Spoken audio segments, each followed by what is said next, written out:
appropriate in Camden. Yeah, I mean, that's a big word. Well, here's the thing: is I don't really know much about it. But here's the thing: it's one of those things where it's like, you know, politically correct people are. It's like another thing that a lot of people are offended by. You know, it's like a new thing that it's like hip to be offended by it. You know, so it's like, say, a cultural appropriation is like saying, you know, it's offensive for this culture to have, you know, this hairstyle, and you know that's might be more directed towards another one, you know. So I got a fine example of this that I'd like to play, because this happened in a university, I think, in San Francisco. So listen in. All right, here we go. You're saying that I can't have a hairstyle because of your culture? Why? Because it's my culture. Do you know what box means? Do you know it was in Egyptian culture? Are you Egyptian? Nah, bro, you're not. Are you Egyptian? No, but it doesn't matter. That's a white kid with dreadlocks getting crap from... You have no right to tell me what I can not. Huh?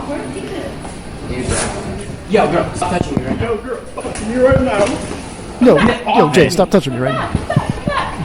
Don't tase me, bro. yeah, so this is what it is. It's pretty absurd. It's just, you know, So she's trying to cut his dreadlocks because he's white and she's shouldn't trying have to them. say that it's not okay for him to have dreadlocks because he's white.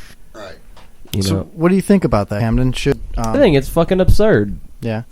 You know, it's because it's just a new thing for people to be offended about. Right, like perhaps what if... But maybe not even offended is the word, but just like something they can be touchy about, and you know. Yeah, well, I'm touchy about a lot of stuff, but People neither here nor get there. offended in America way too much. Well, that's what I'm saying. It's like it's another... it's No. the newest thing that people are getting offended about. Is it people are offended way too much, or is it that's just what's popular and that's all you get to see? You know what I mean? Well, that's true. It's probably that's what they're gonna play on social media. I mean, if something isn't outlandish, then they're not gonna play it. But people catch this and stuff like this happens, and I just can't believe it, because I'm like, you know, why would you go up to somebody like that and do that, man? It's just like it's pretty creepy. Well, what about if you flip the coin, the other side of the coin here? What if there was a black dude walking around in overalls and a tank top with bare feet and a catfish tattoo? Would that be offensive to you, Camden? No. You'd be cool with that. Dude, I mean, would black people have been wearing overalls in America for just as long as white people? I was just trying to see how you feel, man. That's all. I completely agree with you. Yeah, I wouldn't have a problem with it.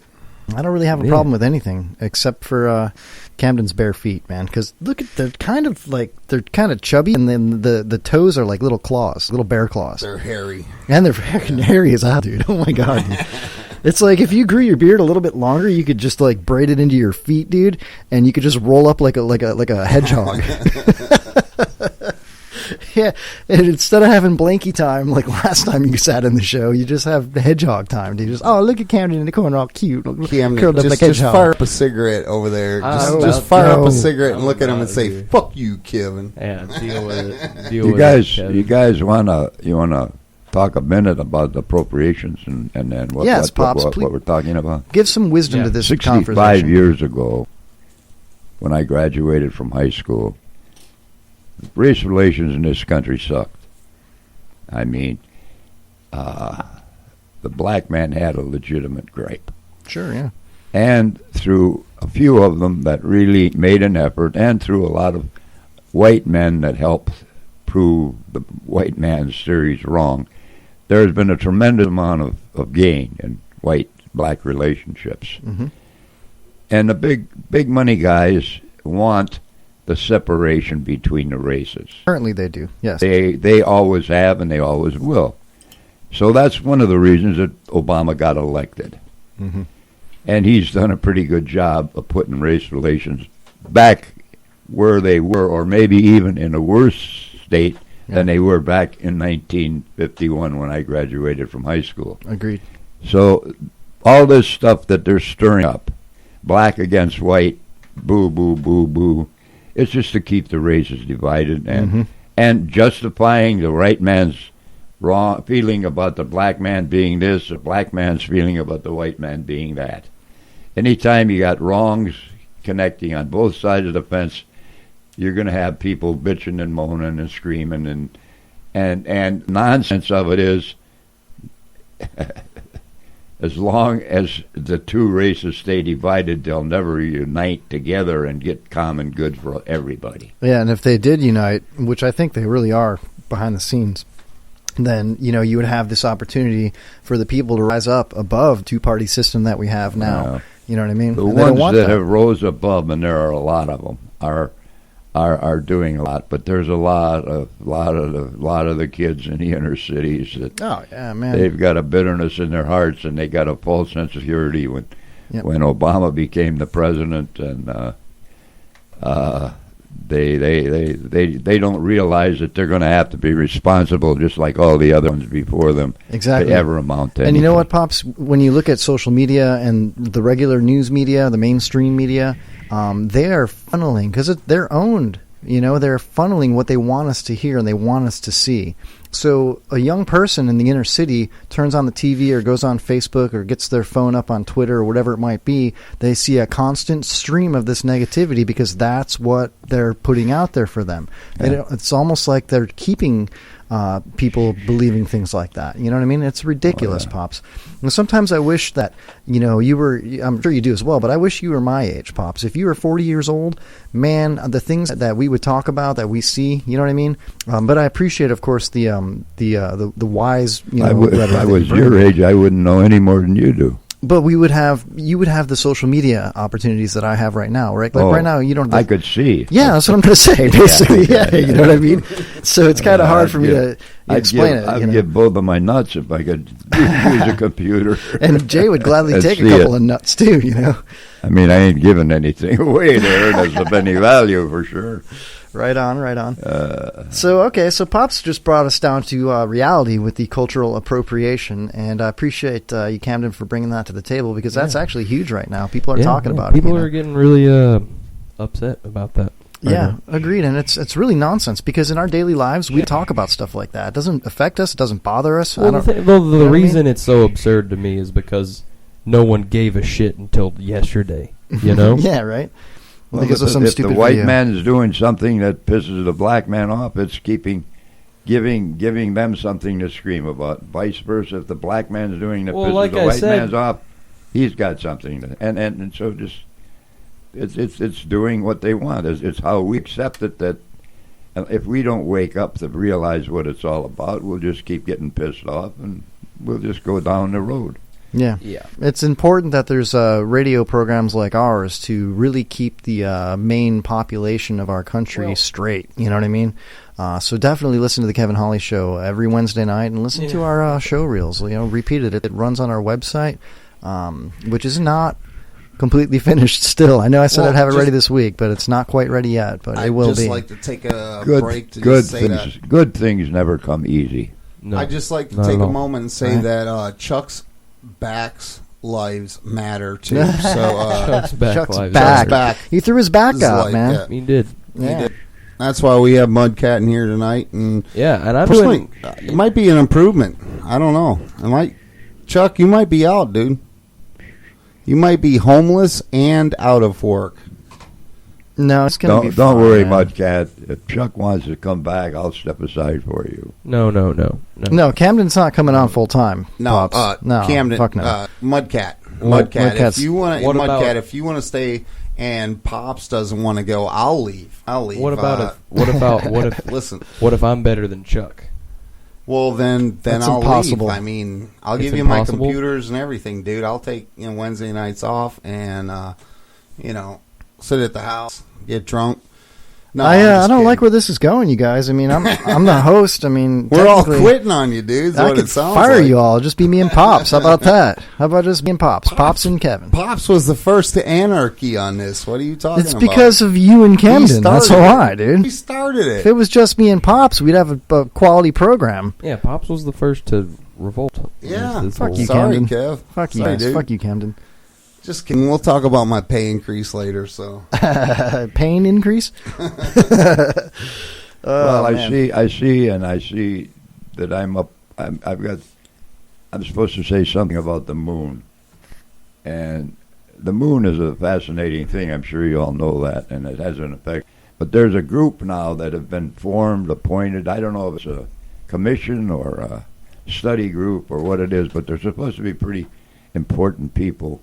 And their sole purpose between now and they got to come up with an answer to get approval. Now, I don't know who's got to approve it, but there's a group.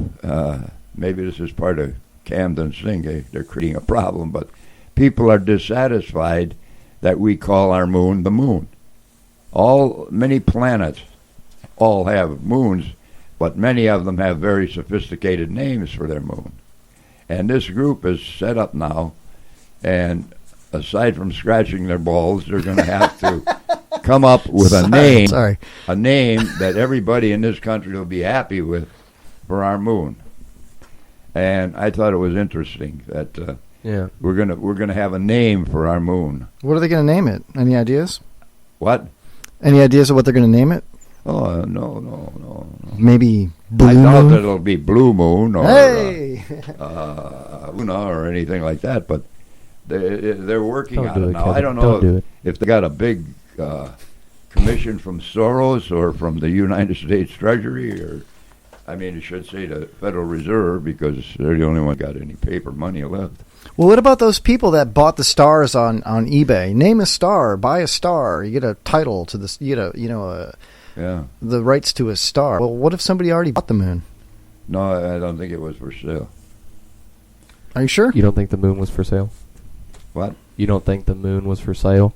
Everything's for sale. Boss. Everything's for sale. Well, you put a price on it. Everything's for sale. My dad recently purchased Mount Rushmore. I don't know who I would take a deed from or accept a deed, and My dad recently purchased. I don't know who would write the title policy. I'll write it for you. I was a real estate agent. I can reactivate my license. I'm sure Warren Buffett. I recently learned how to write my name. Not Buffett. Warren Oracle of Omaha. What? Mutual of Omaha? Yeah. Warren Beatty? The rich guy. Warren. I said Warren Buffett, but it's Warren. You know who I'm talking about. The guy that owns the Virgin Airlines? No. Donald Trump? What? The guy that wants to give all his money to charity. Warren Zuckerberg? Warren something. Warren Moon? Warren Hayes. Oh, shit. Come on, guys. Warren out? Warren Peace. Warren Peace. That's got to be it. It's got to be Warren Peace, man. Come on, man. Somebody wants to give all their money away. You talking about the guy from Omaha? What are you doing? Omaha? He owns Geico Insurance. He owns Geico. Oh, the lizard. Warren the lizard. Is that the lizard's Lizard name? Warren the gecko. Is that the lizard's name? I believe it's Watton. Do not tell me that little lizard wants to give it all away. I would so take his heart. Terrible on, impression. Look, Kevin? What are you talking about, Pops? I mean, some rich dude named Warren's going to buy the moon, dude. Right. That's all that really matters. Buying the moon. I'll go ahead and I'll Google it right now. Who's Okay, buying you do the that. moon? All right, so in the news tonight, Merle Haggard died today on his birthday of pneumonia at 79 years old. What kind of crap is that, man? That sucks. Mm-hmm. Camden, Mudfish, you were a, banjo, mandolin, guitar playing, singing country fool. What do you like the most about Merle Haggard? Did he influence you growing up to become a musician, or is he somebody that you think is just like another Johnny Cash? I mean, I can't say another Johnny Cash, but what do you think of Merle Haggard? Is that somebody that you always liked, or is it somebody that's like a Luke Bryan? Better than Johnny Cash. Yeah, okay. Do you like him better than Luke Bryan, or do you still like Luke Bryan the best? I like Luke Bryan. Okay. No, I'll tell you what. He died at 79, and the guy has done unbelievable stuff. He has more number one hits in his career than anybody besides like Conway Twitty and George Strait. George Strait, yeah. Let me ask you this, Camden, Mudfish. Do you like mudcat? Sorry, mudfish cat, fish cat. You're a terrible host. You can't even get our freaking our guest. Sorry. Yeah. Let me ask you this: do you prefer